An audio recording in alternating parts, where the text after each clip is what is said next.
আর এই মুহূর্তের বড় খবরে নজর রাখতেই হচ্ছে, রাজ্যের মন্ত্রীদের দপ্তর বন্টন চূড়ান্ত।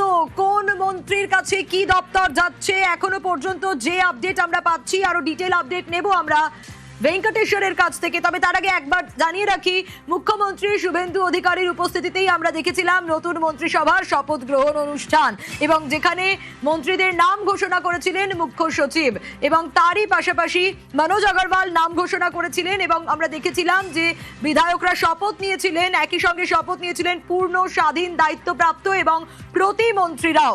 কারা কারা পূর্ণমন্ত্রী হিসেবে শপথ নিয়েছিলেন নবগঠিত বিজেপির যে মন্ত্রিসভা, সেখানে আমরা দেখেছিলাম দীপক বর্মন যিনি ফালাকাটা থেকে জয়লাভ করেছিলেন, তাপস রায় যিনি মানিকতলা বিধানসভা কেন্দ্র থেকে জয়লাভ করেছিলেন, শঙ্কর ঘোষ যিনি শিলিগুড়ি বিধানসভা কেন্দ্র থেকে জয়লাভ করেছিলেন, কুমারগ্রাম থেকে জিতে মনোজ কুমার ওরাও, নোয়াপাড়া থেকে অর্জুন সিং, গৌরীশঙ্কর ঘোষ মুর্শিদাবাদ থেকে, এরা একের পর এক জগন্নাথ চট্টোপাধ্যায়, স্বপন দাশগুপ্ত, চিকিৎসক শারদত্ত মুখোপাধ্যায়, কল্যাণ চক্রবর্তী, অরূপ কুমার দাস, অজয় পোদ্দার এবং দুধ কুমার মণ্ডল, এরা পূর্ণমন্ত্রী হিসেবে শপথ নিয়েছিলেন। কারা কারা কোন কোন দপ্তর পাচ্ছে একটু জানার চেষ্টা করি, সূত্র কি বলছে। ভেঙ্কটেশ্বর রয়েছে আমার সঙ্গে। ভেঙ্কটেশ্বর, দ্বিতীয় দফার যে ক্যাবিনেটের যারা মন্ত্রীরা হিসেবে শপথ নিয়েছিলেন, ক্যাবিনেট মন্ত্রী হিসেবে, সেখানে 13 জন শপথ নিয়েছিলেন। তুমি জানো যে দীপক বর্মন ফালাকাটা থেকে জয়ী প্রার্থী, তাপস রায় মানিকতলা বিধানসভা কেন্দ্র, ডাক্তার শঙ্কর ঘোষ শিলিগুড়ি বিধানসভা কেন্দ্র, কুমারগ্রাম থেকে মনোজ কুমার ওরাও, অর্জুন সিং নোয়াপাড়া বিধানসভা কেন্দ্র থেকে জয়ী বিজেপি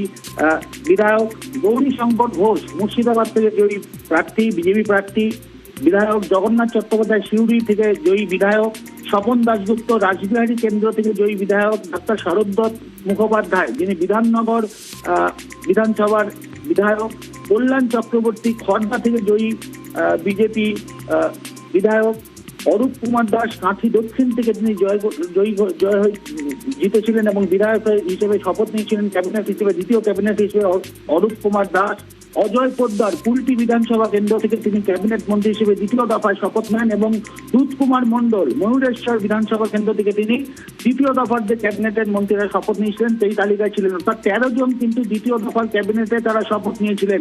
এদের মধ্যে থেকে তোমাকে যেটা বললাম যে অর্থমন্ত্রী হতে পারেন, অর্থমন্ত্রী রাজ্যের নয়া অর্থমন্ত্রী হতে পারেন স্বপন দাশগুপ্ত। তুমি জানো যে স্বপন দাশগুপ্ত যিনি রাসবিহারী বিধানসভা কেন্দ্র থেকে জিতেছেন, সেই স্বপন দাশগুপ্ত কিন্তু পরবর্তী অর্থমন্ত্রী হিসেবে দায়িত্ব নিতে পারেন, এমনটাই আমরা সূত্র মারফত জানতে পারছি। তাপস রায় দীর্ঘদিনের রাজনীতিবিদ এবং মানিকতলা বিধানসভা কেন্দ্র থেকে জয়ী তাপস রায়, তিনিও ইতিমধ্যে দ্বিতীয় যে ক্যাবিনেট যে মন্ত্রী হিসেবে যারা শপথ নিয়েছিলেন সেখানে তাপস রায়ও ছিলেন। তাকে কিন্তু শিল্পমন্ত্রী করা হতে পারে, তার হাতে কিন্তু শিল্প দপ্তর যাচ্ছে, এমনটাই আমরা সূত্র মারফত জানতে পারছি। বিধাননগর যে বিধানসভা কেন্দ্র, যেখানে বিশিষ্ট চিকিৎসক শারদত্ত মুখোপাধ্যায় তিনি স্বাস্থ্যমন্ত্রী হতে পারেন, এমনটাই কিন্তু আমরা সূত্র মারফত জানতে পারছি। এবং যে নামগুলো আমরা ইতিমধ্যে কিছুক্ষণ ধরেই জানাচ্ছি দর্শকদের, তাদের তালিকা কিন্তু ইতিমধ্যেই চূড়ান্ত হয়েছে, যেটা আমরা সূত্র মারফত জানতে পারছি। তালিকা কিন্তু ইতিমধ্যেই চূড়ান্ত হয়েছে, আগামী 1 থেকে 2 দিনের মধ্যেই সরকারিভাবে কিন্তু তাদের নাম জানানো হবে। এবং তোমাকে এর আগেও বলছিলাম যে তুমি জানো যে দুধ কুমার মণ্ডল যিনি বীরভূমের ময়ূরেশ্বর যে বিধানসভা কেন্দ্র সেখান থেকে জিতেছেন, এবং দ্বিতীয় দফার যে ক্যাবিনেট মন্ত্রীরা যারা শপথ নিয়েছিলেন সেই দুধ কুমার মণ্ডল তিনিও সেই শপথ নিয়েছিলেন, মন্ত্রীদের তালিকায় ছিলেন। সেই দুধ কুমার মণ্ডল তিনি কৃষি মন্ত্রী হতে পারেন, কৃষি দপ্তর তার হাতে যেতে পারে, দপ্তর বন্টন হওয়ার সময় কৃষি দপ্তর তার হাতে যেতে পারে। পরিবহন মন্ত্রী তুমি জানো যে অর্জুন সিং নোয়াপাড়া বিধানসভা থেকে জিতেছেন, সেই অর্জুন সিং এর হাতে পরিবহন দপ্তর, সেই পরিবহন দপ্তর কিন্তু পরিবহন মন্ত্রী রাজ্যের নয়া পরিবহন মন্ত্রী হতে পারেন অর্জুন সিং। এবং ট্যুরিজম মিনিস্টার অর্থাৎ পর্যটন মন্ত্রী শঙ্কর ঘোষ শিলিগুড়ি বিধানসভা কেন্দ্র থেকে জয়ী প্রার্থী বিজেপি বিধায়ক যিনি জিতেছেন, সেই শঙ্কর ঘোষ তিনিও দ্বিতীয় দফার যে ক্যাবিনেট সেই ক্যাবিনেটের মন্ত্রী হিসেবে তিনি শপথ নিয়েছেন, এবং পর্যটন মন্ত্রী হিসেবে শঙ্কর ঘোষের নাম উঠে আসছে, এমনটাই আমরা সূত্র মারফত জানতে পারছি। পাশাপাশি যে দ্বিতীয় দফার যে ক্যাবিনেট মন্ত্রীরা যারা শপথ নিয়েছিলেন তার মধ্যে তুমি জানো যে কুলটি বিধানসভা কেন্দ্রের অজয় পোদ্দার, সেই অজয় পোদ্দার কিন্তু শ্রমমন্ত্রী, রাজ্যের নয়া শ্রমমন্ত্রী হতে পারেন অজয় পোদ্দার, এমনটাও আমরা সূত্র মারফত জানতে পারছি। পাশাপাশি মুখ্যমন্ত্রী তিনি নিজের হাতে স্বরাষ্ট্র, আইন, বিদ্যুৎ, ল্যান্ড রেভিনিউ এই সমস্ত গুরুত্বপূর্ণ যে সমস্ত দপ্তরগুলো রয়েছে সেগুলো প্রাথমিকভাবে আপাতত মুখ্যমন্ত্রী শুভেন্দু অধিকারী নিজে তার হাতে রাখছেন, এমনটাই আমরা জানতে পারছি। অর্থাৎ যে নামের যারা মন্ত্রী, সম্ভাব্য যারা মন্ত্রী হতে পারেন যে দপ্তর বন্টনের যে তালিকা, তুমি জানো যে ইতিমধ্যেই মন্ত্রীরা, ক্যাবিনেট মন্ত্রীরা শপথ নিয়েছেন দ্বিতীয় দফায়।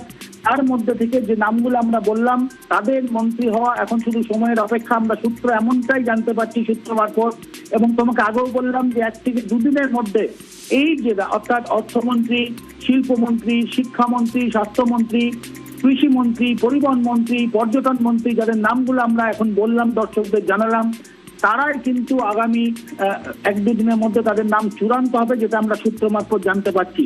সব মিলিয়ে একেবারে চূড়ান্ত হয়ে গেছে যে দ্বিতীয় দফার যে ক্যাবিনেট মন্ত্রীরা যারা শপথ নিয়েছিলেন, সে দ্বিতীয় দফার ক্যাবিনেট মন্ত্রীরা যে 13 জন শপথ নিয়েছিলেন, তাদের মধ্যে থেকে ইতিমধ্যে তাদের দপ্তর চূড়ান্ত হয়েছে, যে খবর আমরা আমাদের কাছে আসছে। এবং আগামী 1 থেকে 2 দিনের মধ্যে এদের নাম কিন্তু, এই মন্ত্রীদের নাম, তাদের দপ্তর চূড়ান্ত হয়ে যাবে, 1-2 দিনের মধ্যে সরকারিভাবে জানানো হবে। ধন্যবাদ।